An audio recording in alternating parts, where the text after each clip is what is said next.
نماز کا رہ جانا دنیا کے ہر نقصان سے سب سے بڑا نقصان ہے۔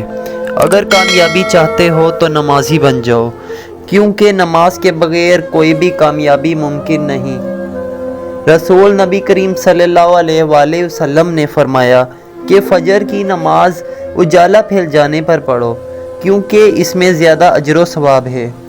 سوچو اگر نماز کا بھی سہارا نہ ہوتا تو مشکل وقت میں کہاں جاتے ہم؟ جب مانگنے کی توفیق دے رہا ہے تو کیا یہ تمہارے لیے قبولیت کی پہلی نشانی نہیں؟ اگر قسمت کا لکھا ہی سب کچھ ہوتا تو اللہ کبھی بھی دعا کا حق نہ دیتا۔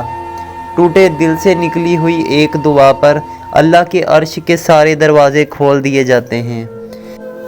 جب کچھ ہوتا ہوا نظر نہیں آتا تب تو سب کچھ ہو رہا ہوتا ہے، کیونکہ اللہ راستہ نکالتا نہیں بناتا ہے۔ تہجد اس وقت کا نام ہے جب دنیا سو رہی ہوتی ہے پر دل روح کے ساتھ خدا کی یاد میں ہوتا ہے۔ حضرت علی نے فرمایا، آنکھ سے گرا ایک آنسو دعا کے قبول ہونے کی سب سے بڑی دلیل ہے۔ حالات کیسے بھی ہوں، دعائیں مانگتے رہو، خیر مانگتے رہو، معجزے ہونے پر دیر نہیں لگتی۔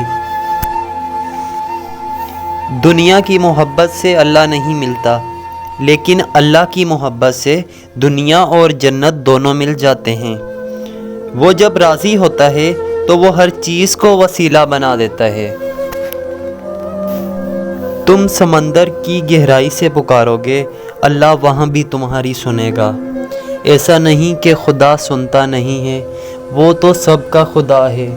تو یقین جانو، ایک یقین رکھو خدا پر۔